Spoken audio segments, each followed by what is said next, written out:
Progressive Group.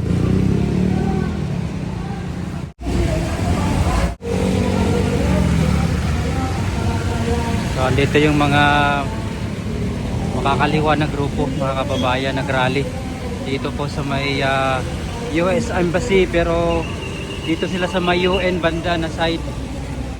Narito po ngayon ang taghahantik po ng lagim sa kanayunan. Narito po ngayon ang kanyang bupati. Narito po ngayon ang kanyang armado. Doon yung mga pulis, mga kababayan.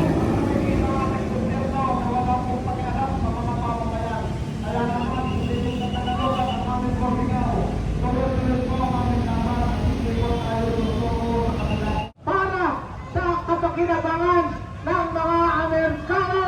Kaya itong US Embassy na ito ay dapat nating palayasin dito sa ating bayan, sa ating bansa, dahil ginagamit lamang tayo. Kaya mga kababayan, patuloy natin ipaglaban at ang mga manggagala patuloy na kinukumpira ang hakbang na ito ng Pangulo. Kaya po muli, isang magandang hapon sa ating lahat.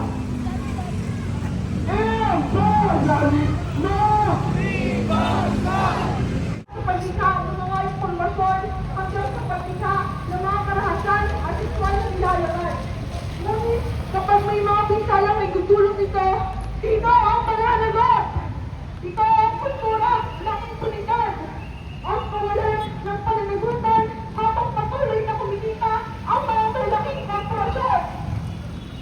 Bilang magagawang pangkultura, hindi natin minawagti ang inaya ng pagudlad na asaw at teknolohiya. Ang ating tinututulan ay ang paggamit nito upang pagsilbihan, pagtubo ng ilan at ang paghahari ng imperialismo. Ang teknolohiya ay dapat naging silbi sa sambayanan, hindi sa dominasyon ng ilang makapangyarihan. Kaya sa mga kasama, patuloy nating pairalin ang mapanuling pag-isip, ipaglaban ang katotohanan, at labanan ang kulturang impunidad at imperialistang paghahari. Artista ng bayan! Ngayon ay lumalaban! Mga kababayan, habang ang rehimeng US Marcos at Duterte ay pinagsasamantalahan ang ating bayan, patuloy po ang mga mamamayan na lumalaban sa rehimeng ito. Mga kababayan, nitong Abril at Mayo lamang nagsagawa ng balikatan na exercises dito sa rehiyon ng Timog Katagalugan. Dito ho, nagsaling kwarta ang AFP, kasapakat ang mga tropang Amerikano. Dito ho, naglunsad sila ng mga mahasik. Patuloy ang karahasan kanilang pinapalaganap sa mga kalayunan. Patuloy ho ang militarisasyon ng ating mga probinsya, ang ating mga sakahan. Mga kababayan, nagtatapogi ho ang imperialistang US. Nagkaroon ho sila ng mga civic assistance sa mga pamantasan, sa mga eskwelahan, sa mga komunidad. Ngunit alam naman natin na ito ay may kapalit. Ang kapalit nito ay ang ating kapayapaan. Ang kapalit nito ay ang ating environment. Mga kababayan, tawa na ang mamamayang Pilipino sa imperialistang dayuhan tulad ng Estados Unidos.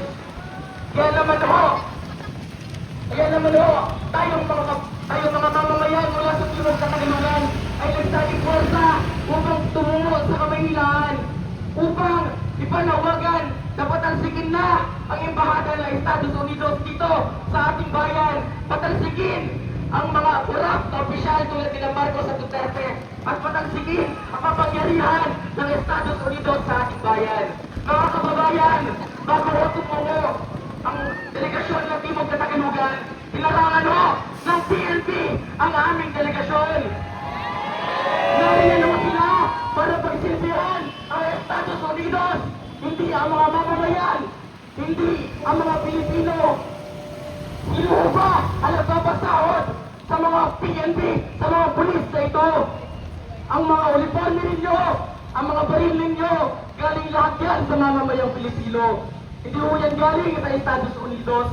Ngunit lumalabas ho na tila ba, hindi lang tila ba, totoo na sila ang kumokontrol sa ating militar, sila ang kumokontrol sa ating kultura, sila ang kumokontrol sa ating politika. Nariyan yung mga yan upang magsamba ng mga gawa-gawang kaso, upang harangan ang ating lahat pinaglalaban. Kaya naman mga kababayan, ang ating panawagan ay patalsikin ang US Marcos Duterte. Imperialismo! Ibagsak! Mga kasama, militarisasyon po at pagkasira sa ating kalikasan, maging pagkalugtok ng mamamayang Pilipino ang kaakibat ng imperialistang pandarambong ng Estados Unidos. Ipinapataw ng imperialistang Estados Unidos ang pasismo sa kanyang ibangkaya kolonyal na bansa. Mga kasama, sinsuyin po natin ang ating hanay at itaas ang ating mga panawagan at wag po tayong magpapatinag sa nagtatay sa ulan sapagkat mas malakas po ang hagupit ng mamamayan ng ibang sa Tagalugan. Kung ayaw po, upang nagumit ang ating programa sa ibahala ng buwan. Gagawa ni Bongbong Marcos. Layunin ng pagsilika na labing pagkontrolin ang likas na yaman ng Pilipinas, pangunahin sa EFPI upang tapatan ang kalibalintang imperialista na tingin. Kaya patuloy ang ating paglaban sa ating harapan sa iwas ng Estados Unidos. Hindi na ang bayan upang ipanawagan ang karapatan at kakasalang kondisyon ng Estados Unidos. Imperialismo! Imperialismo! US troops! US troops! Imperialismo! Salamat po at maraming salamat!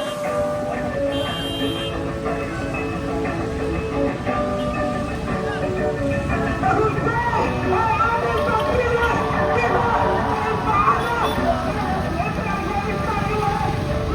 Hindi dito! Dito yung grupo ng Bayan Southern Tagalog, mga kababayan. Nagrally nga po dito sa may US Embassy.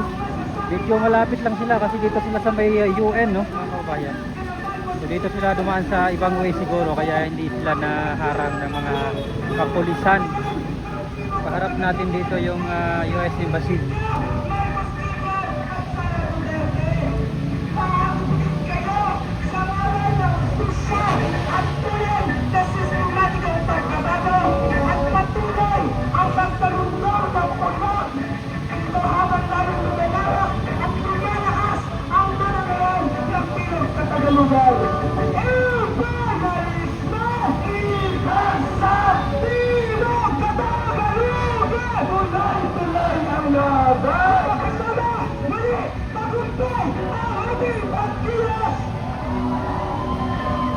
Maaari na po tayo unti-unti na mag-organize dispersal. Meron po silang jeep na sasakyan, mga kababayan. Galing ng Southern Tagalog, no? Rizal.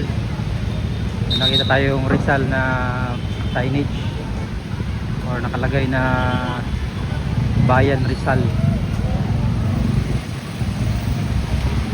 So, nabutan po sila ng ulan, no? Medyo malakas din po yung ulan, mga kababayan. At nakikita natin na basa rin po sila, no?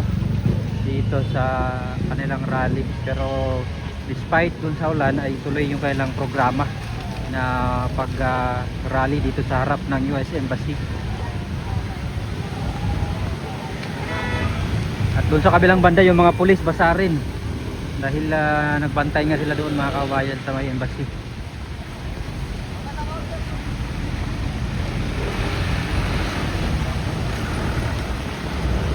Yung iba naglakad papunta doon sa may UN, no?